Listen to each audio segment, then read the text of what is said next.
ये है दिल्ली दर्पण। चाइना में इस टाइम कोरोना के केसेस बहुत ज़्यादा बढ़ रहे हैं, जिसको लेके भारत में काफ़ी ज़्यादा कंसर्न है। चाइना में भी बढ़ रहे हैं और उसके अलावा कुछ और देश हैं जिसमें सुनने में आ रहा है कि कोरोना के केसेस बहुत ज़्यादा बढ़ रहे हैं। चाइना में जो वेरिएंट है वो है BF.7। सबसे पहले तो मैं बताना चाहता हूँ कि दिल्ली में BF.7 का एक भी केस नहीं मिला है। अभी फ़िलहाल घबराने की ज़रूरत नहीं है। ना केवल टेस्टिंग में मिला है, टेस्टिंग तो हम कर ही रहे हैं, जो भी कोरोना के केसेस आ रहे हैं उनकी जीनोम टेस्टिंग हो रही है। ना केवल टेस्टिंग में बल्कि हम कई जगह से, स्पेसिफिकली दिल्ली के 7 अलग अलग जगह से सीवेज उठाते हैं। सीवेज से एडवांस में पता चल जाता है कि आने वाले समय कि शहर में ये वाला वायरस है कि नहीं है। तो 7 अलग अलग जगह से डेली सीवेज उठा के और उसको टेस्ट किया जाता है, उसमें भी BF.7 अभी तक नहीं मिला है। दिल्ली में अभी जो भी थोड़े बहुत केसेस आ रहे हैं वो XBB वेरिएंट के हैं, या तो XBB वेरिएंट है या उसके सब लीनिएज है XBB। ये 92% केसेस जो दिल्ली में मिल रहे हैं वो XBB वेरिएंट के हैं। अभी तक फ़िलहाल कोई भी घबराने की ज़रूरत नहीं है। दिल्ली के लोगों को मैं आश्वासन देना चाहता हूँ कि फ़िलहाल कोई भी घबराने की ज़रूरत नहीं है। और बाई चांस, भगवान ना करे कि दोबारा कोरोना फैले, लेकिन बाई चांस अगर फैलता है तो हम अपनी तरफ से पूरी तैयारी के साथ हैं। आपकी सरकार पूरी तैयारी किए हुए है।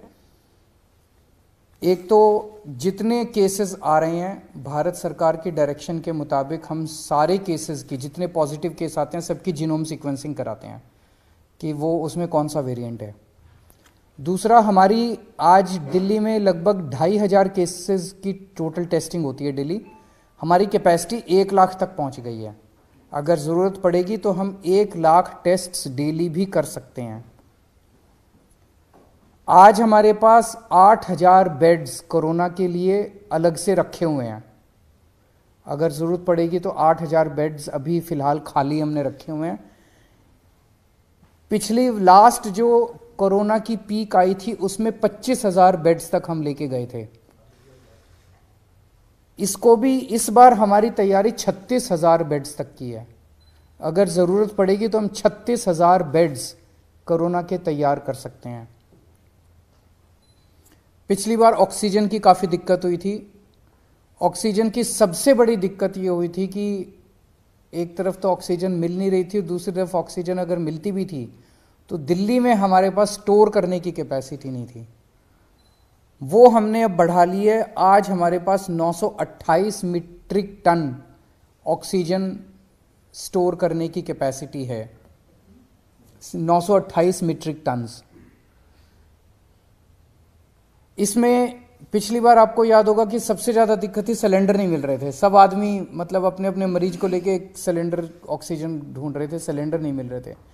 अभी हमारे पास जितने सिलेंडर्स हैं पूरी दिल्ली में सब अस्पतालों में जो लगे हुए, उसके अलावा 6000 सिलेंडर्स हमारे पास रिज़र्व में अभी खाली पड़े हुए हैं। ज़रूरत पड़ेगी तो इनको, पिछली बार जब पीक आई थी तो हमने ये 6000 सिलेंडर्स चाइना से इंपोर्ट किए थे और ये 6000 रिजर्व में पड़े हुए हैं हमारे पास सिलेंडर्स। पिछली बार एक दिक्कत ये आई थी कि XYZ स्टेट कह देता था कि ठीक है आप ऑक्सीजन उठा लो। हमारे पास ऑक्सीजन लाने के लिए टैंकर्स नहीं थे और कहीं से टैंकर उपलब्ध नहीं हो पा रहे थे। आज हमारे पास दिल्ली सरकार के पास अपने 12 टैंकर हैं और 3 प्राइवेट में अवेलेबल है, तो 15 टैंकर दिल्ली के पास अवेलेबल है। अगर ज़रूरत पड़ेगी तो हम ऑक्सीजन को ट्रांसपोर्ट करने के लिए हमने अपने टैंकर्स की भी व्यवस्था कर ली है। दिल्ली में फर्स्ट डोज और सेकंड डोज लगभग 100% लोगों को लग चुकी है। प्रिकॉशन डोज जो है वो बहुत कम लोगों ने लगाई है, केवल 24% लोगों ने लगवाई है। मेरी हाथ जोड़ के सब लोगों से अब निवेदन है कि दिल्ली सरकार, आज ये मीटिंग में भी मैंने सबको कहा कि हमें दोबारा एक एक्सरसाइज करनी चाहिए कि घर घर जाके प्रिकॉशन डोज लगाई जाए। तो सब लोगों से, लोग लगाते नहीं हैं, घर घर जाते भी हैं हमारे डॉक्टर्स लगाने के लिए तो भी नहीं लगवाते। सबसे निवेदन है कि प्रिकॉशन डोज ज़रूर लगवा लें। एम्बुलेंसेस की भी पूरी तैयारी है। अभी 380 एम्बुलेंसेस हमारे पास रेडी हैं, लेकिन आज और भी एम्बुलेंसेस के लिए हमने ऑर्डर दे दिए हैं कि और एम्बुलेंसेस का भी प्रोक्योरमेंट शुरू कर दिया जाए। तो मोटे मोटे तौर पे हम तैयार हैं, और भगवान ना करे कि कोरोना फैले, दिल्ली में कोरोना आए, भारत में कोरोना आए, लोग सुरक्षित रहें, स्वस्थ रहें, ऐसी भगवान से प्रार्थना है। सर, मास्क मैंडेटरी करने का कुछ हुआ है कि प्राइमरी सबसे पहले बचने का तरीका ये माना जाता है? हम केंद्र सरकार के उस पे निर्देश पे वेट कर रहे हैं, क्योंकि सबसे ज़्यादा नॉलेज इस टाइम और एक्सपर्टीज़ केंद्र सरकार के पास है। कितना हमें तैयारी करने की ज़रूरत है, कितनी वो, तो केंद्र सरकार जैसे जैसे आदेश देगी हम उन आदेशों का पालन करेंगे। कई सारे स्टेट एयरपोर्ट पर जो है वहां पर रैंडम सैंपलिंग कर रहे हैं। आईजीआई पर क्या आपने ऑर्डर किया है रैंडम सैंपलिंग जो अभी से शुरू हो, खासकर जो बाहर से आ रहे हैं, चाइना से ट्रांजिट रूट लेकर के आ रहे हैं?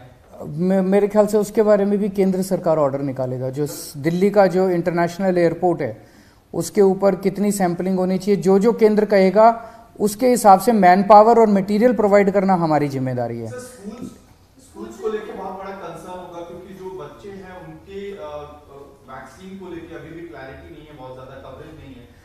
वैक्सीन जैसे मैंने बताया कि फर्स्ट डोज और सेकंड डोज 100% लग चुकी है सभी एज ग्रुप्स में और सभी कैटेगरीज में। जांच का दायरा भी बढ़ाया जाएगा?